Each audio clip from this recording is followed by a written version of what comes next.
तो नारद जी के चेहरे को देख करके सनकादिक ऋषि ने देखा और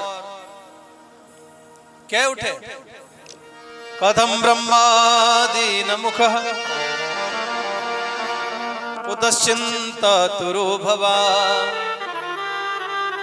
त्वरितं गम्यते कुत्र कुतश्चागमनं तवः।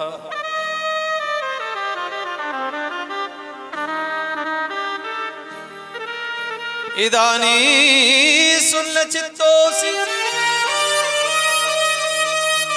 गतवित्तो यथा जना।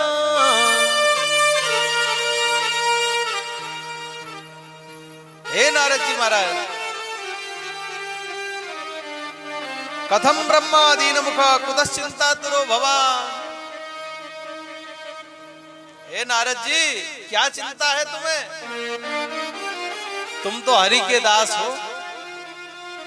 कोई साधारण व्यक्ति उदास हो तो कोई बड़ी बात नहीं। अरे तुम तो परम हरि के भक्त हो, फिर भी तुम उदास हो। हरि के दास कभी होते नहीं उदास। आज उदास हो तो क्या कारण है? कोई कारण हो तो बताओ, क्यों परेशानी है आपके जीवन में? देखो, आप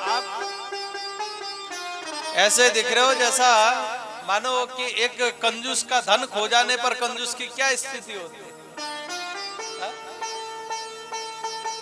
एक बार ना एक कंजूस दरिया में गया स्नान करने, डुबकी लगाई तो सोने की कलसियां मिल गई उसको, सुवर्ण की सोने की कलसी मिल गई।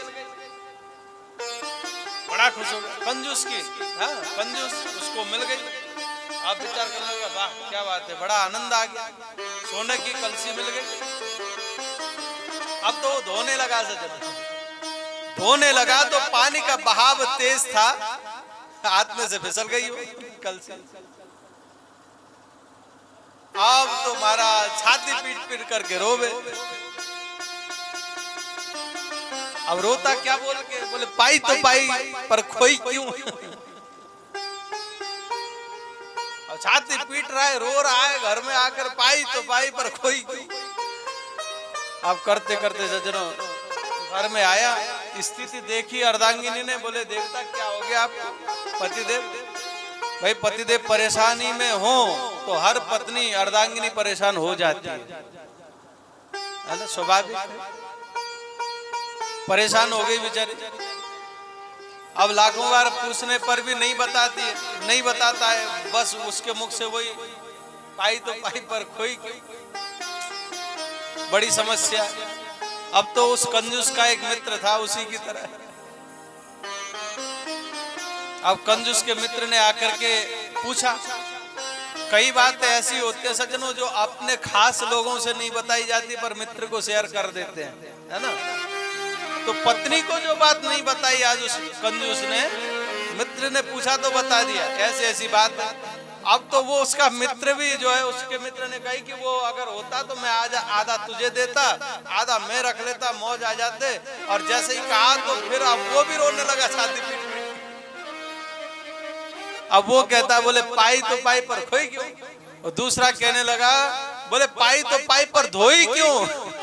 अरे धोता नहीं, घर में आके धो ले तो दोबारा नहीं डूबती, हाँ? यहीं पे धोतो तो डूबती क्यों। तो स्थिति बड़ी खराब थी। बोले एक तो देखो कंजूस का धन, कोई साधारण व्यक्ति का धन खो जाए तो चलो कोई बात नहीं, हमारा नहीं था इसलिए गया, धीरज धर लेता है। और कोई कंजूस हो और उसका भी धन खो जाए, उसकी क्या स्थिति होगी बताओ। एक बंदा मंदिर में गया, 1 रुपए का सिक्का हाथ में बंद किया, मुट्ठी में, जेब में आते 1 रुपए का सिक्का आया।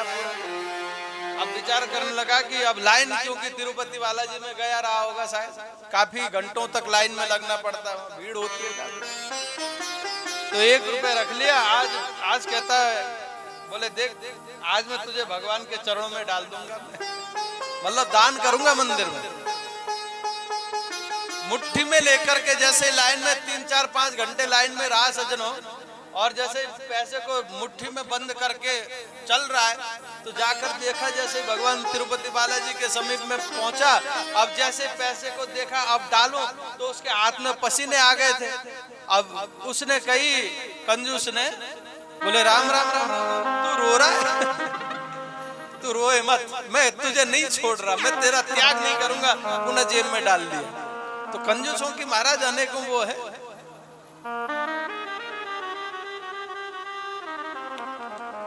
तो गतवित्तो यथा जना, जैसे कंजूस का धन खो जाता है उसी प्रकार तुम्हारी ये स्थिति नारद जी। आखिर क्यों? आपको चिंता करना जायज नहीं है, क्योंकि आप ब्रह्मा जी के पुत्र हो, भगवान के परम लाडले भक्त हो, और इसके उपरांत भी आप ऐसा शोभा नहीं देता। आखिर परेशानी का कारण बताओ। अगर हम आपकी परेशानी को दूर करने में सक्षम हैं, तो आप हमसे शेयर करो। जैसे ही कहा है सज्जनों, तब यहाँ पर नारद जी महाराज कहते हैं, प्रणाम किया चार ऋषियों को प्रणाम करके कहा कि बोले प्रभु, मैं पृथ्वी मृत्यु लोक घूमने के लिए आया श्रेष्ठ जानकर। अहम तो पृथ्वी यातो ज्ञात्वा सर्वोत्तमामिति पुष्करम च प्रयागम च काशीम गोदावरीम तथा हरिक्षेत्रम कुरुक्षेत्रम श्रीरंगम सेतुबंधनम एवमादिषु तीर्थेषु ब्रह्मांडतस्ततः मैं सर्वत्र विचरण किया, परंतु कहीं भी मुझे आनंद की प्राप्ति नहीं हुई। आनंद की तलाश में श्रीधाम वृंदावन पहुंचा, जहां पर भगवान ने विविध प्रकार की लीलाएं करी, और यमुना तट पर पहुंच करके यामुनम तटमापन्नो यत्र लीला हरे रभूत, जहां पर भगवान ने अनेकों प्रकार की लीलाएं करी हैं, उस स्थान पर जैसे पहुंचा है तो पहुंचा हूं। हे संत भगवान, मेरे हृदय को बड़ा आनंद की अनुभूति हुई, मैं बड़ा प्रसन्न हो गया। चलो, वृंदावन में आने के उपरांत मुझे आनंद की प्राप्ति हुई, अब मैं खुश था। परंतु यमुना पुलिन पर जैसे विचरण कर रहा था, उसी समय मैं क्या देखता हूँ, मैंने क्या देखा कि एक सुंदर युवती जो उसके सन्मुख में, उसके सामने दो वयोवृद्ध पुरुष अचेत अवस्था में पड़े हुए हैं, रुदन कर रही है। अनेकों देवियां उसकी सेवा में लगी हैं, चवर डुला रही हैं, पंखा कर रही हैं। और जैसे ही सज्जनों ये स्थिति देखा, मैं विचार करने लगा, भला ये कौन होगी, कौन है ये मरणासन्न पुरुष? ये विचार कर ही रहा था।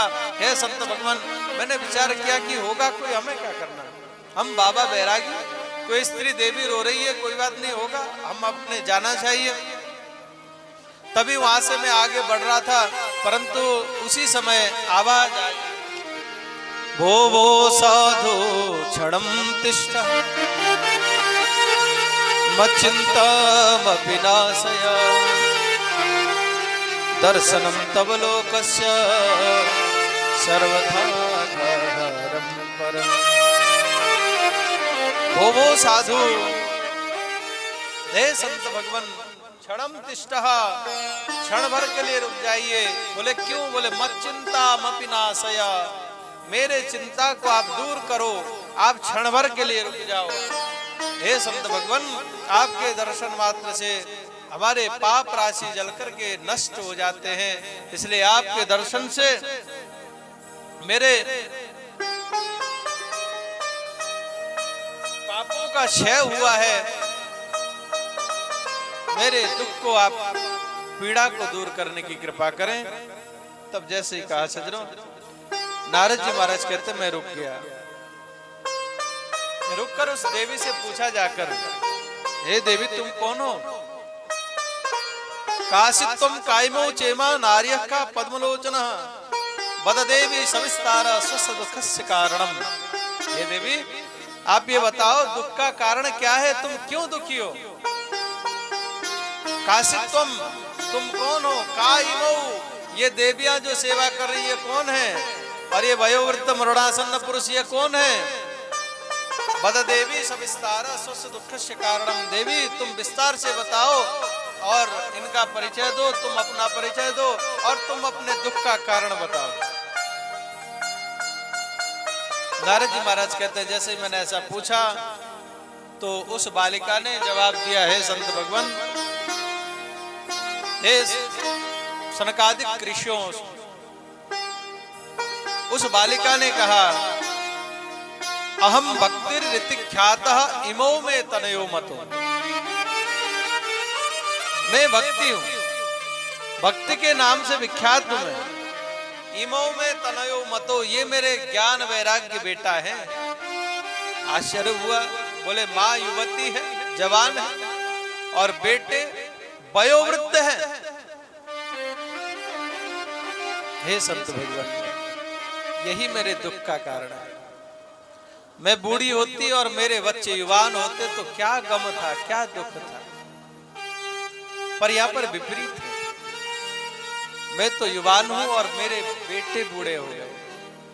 ध्यान देना सज्जनों, माता पिता के जीवन में सबसे ज्यादा दुख अगर होता है तो जब बालकों के जीवन में परेशानी होती है तो सबसे ज्यादा दुखी माँ बाप होते हैं।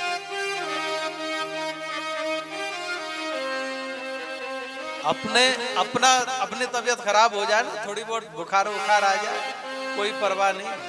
हाँ, और बच्चों को जब बुखार आ जाए ना तो परेशानी बहुत ज्यादा होती है।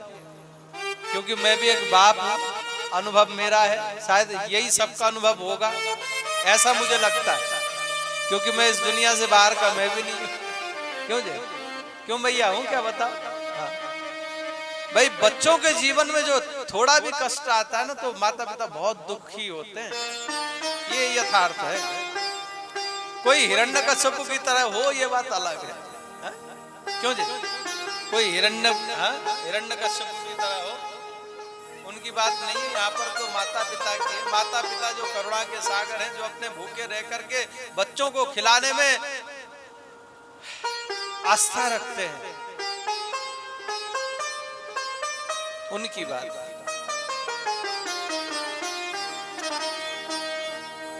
भक्ति महारानी कहती है, मैं भक्ति के नाम से जानी जाती हूँ।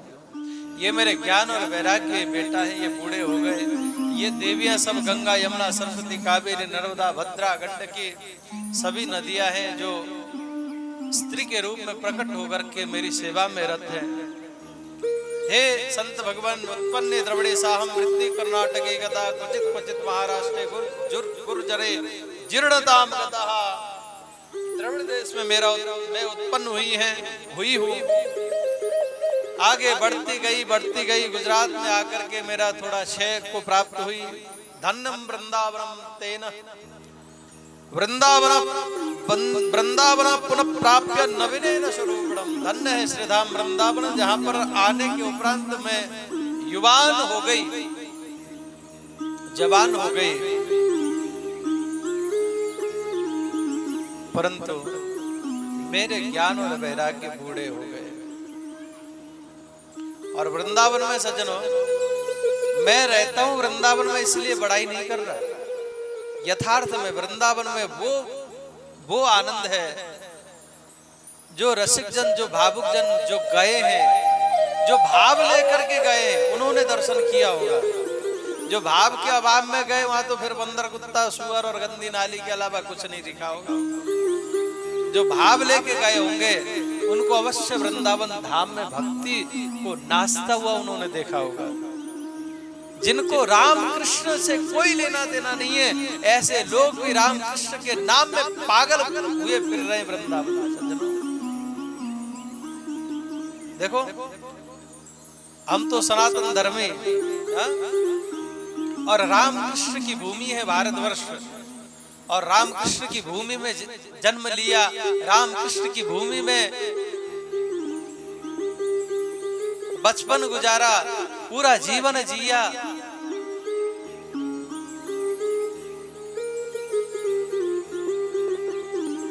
ये सौभाग्य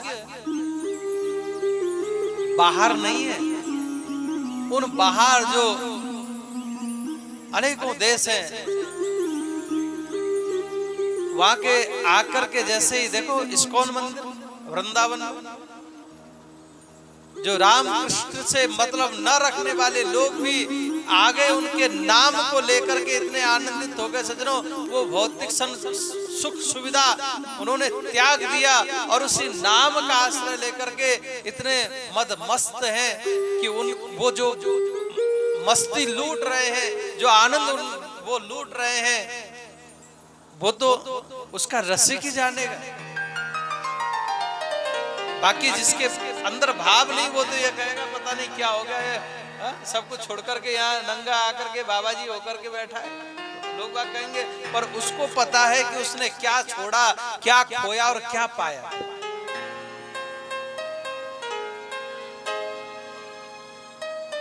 वृंदावन पुनः प्राप्त नवीनेन स्वरूपेण, वृंदावन को प्राप्त करते में नवीनता को प्राप्त हो गई।